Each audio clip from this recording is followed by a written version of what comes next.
What is up, guys? Welcome back to another episode of Q&A where I take your questions from Twitter, from YouTube comments, and I answer them here on this show.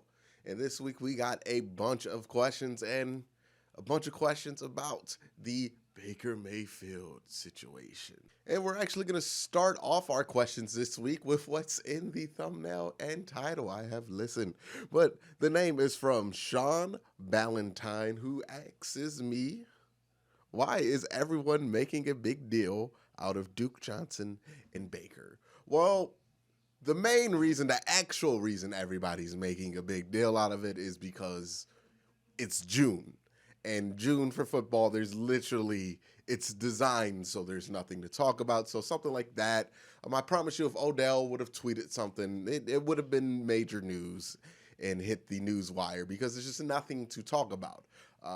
The second reason is that, Baker Mayfield is one of the league's more up-and-coming and more popular names, and he was even one of the league's most popular names in college football.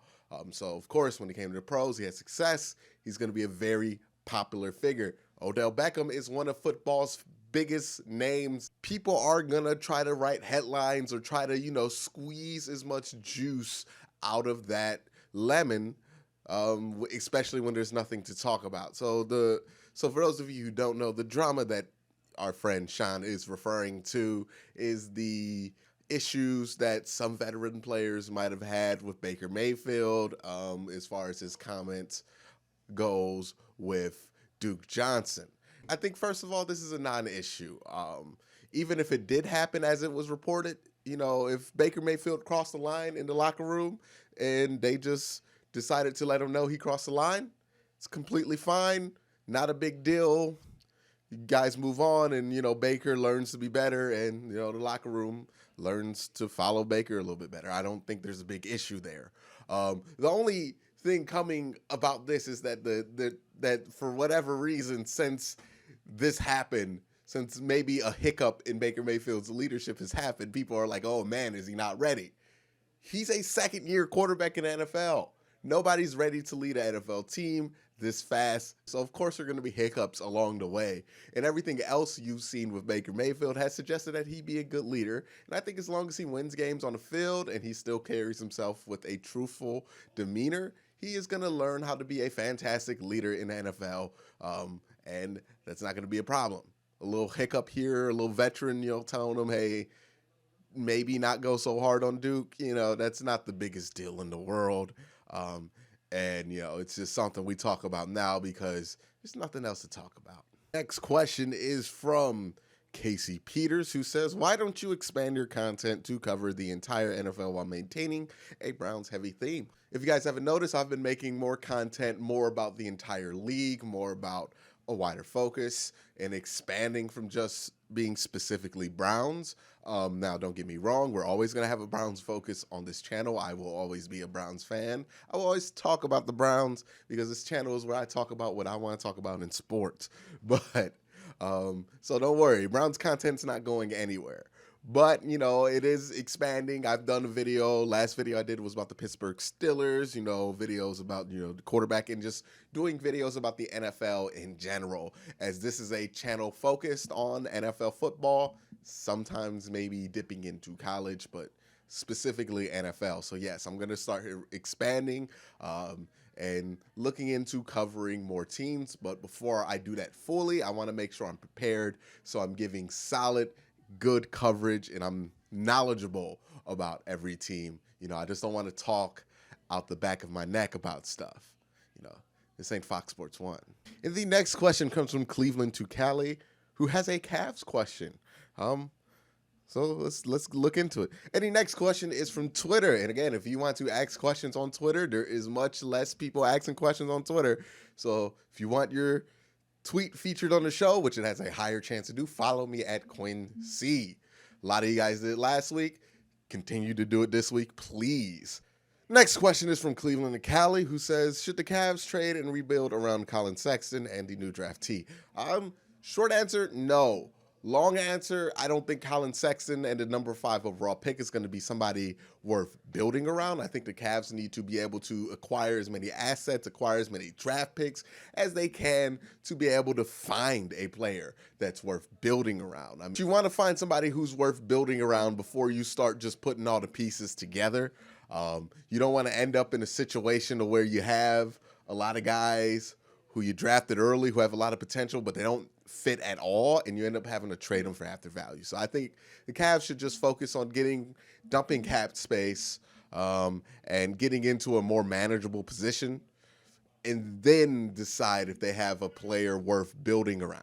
The next question from Twitter comes from GMM Good Mythical Morning Stan account, who says, how did you finalize your channel on being football sports related interest, and do you plan on expanding to other topics in the future?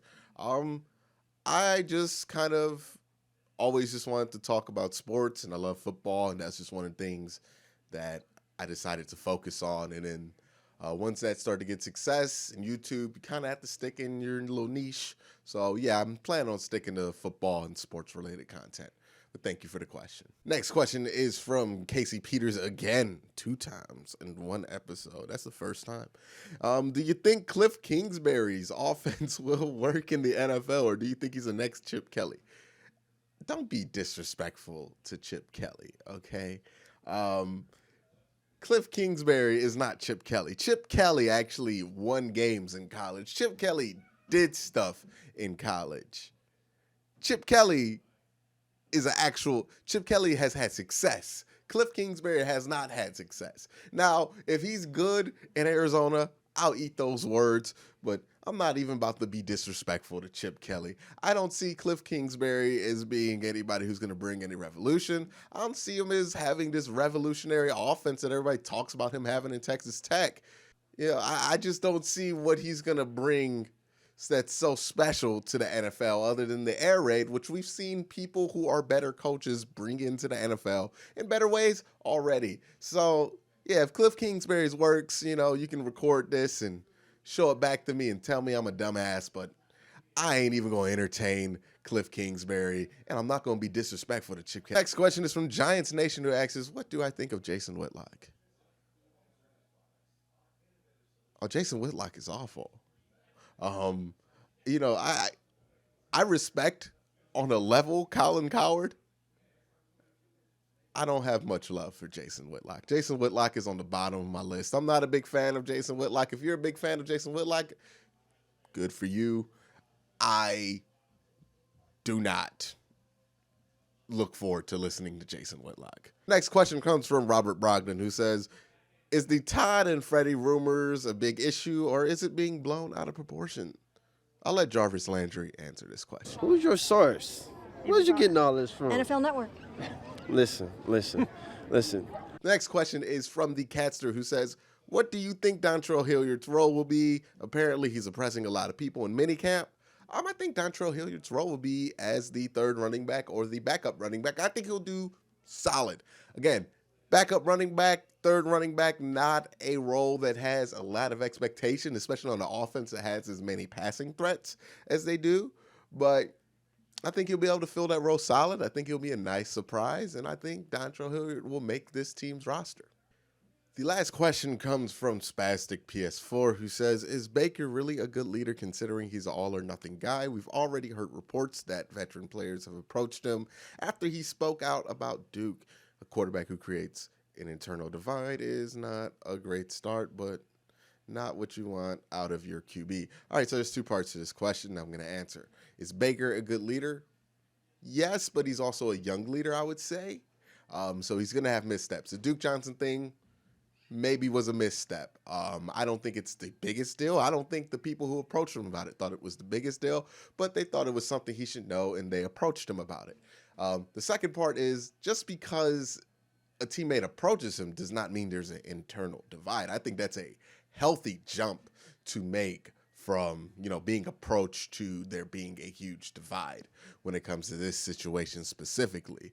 I think if you heard reports, I think those reports are kind of being made to be much bigger than they actually are. I don't think the team has a huge issue with Baker Mayfield and how he went about it. I think they're just honestly, teaching Baker Mayfield the ropes and showing him how to go along and actually be a more effective leader in the NFL, because they know that he's young and learning, and they know that he's the guy at quarterback. So all in all, not as big as a deal as it's been made out to be.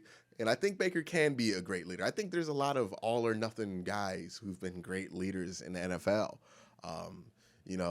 The leaders come in all kind of shapes, forms, and mentalities. It's more about what you have inside you. I think Baker Mayfield has that. Now, that doesn't mean that he's going to be the most perfect leader right now. So all in all, I think it's going to be okay. I don't think he creates a divide in the locker room. And as he plays better and as he gets more used to how the NFL operates, these issues will pop up less and less. I don't think of it as I don't worry about Baker Mayfield in that way. That is all the questions for this week's episode of Q&A. Thank you guys for asking those questions on YouTube and Twitter. And if you want to ask questions so you can be on next week's show, be sure to follow me on Twitter at QnC. It'll pop up on there. I know it's spelt weird, but just do it.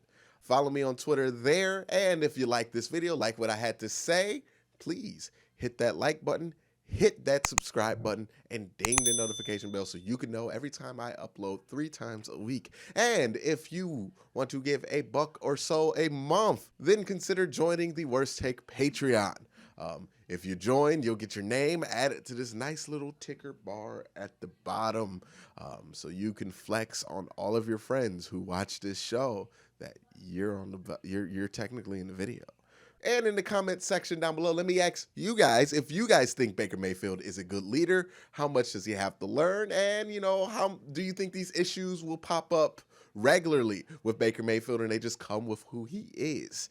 Let me know in the comment section down below. But again, guys, that's going to be it for this week's episode. Thank you for watching and have a great day.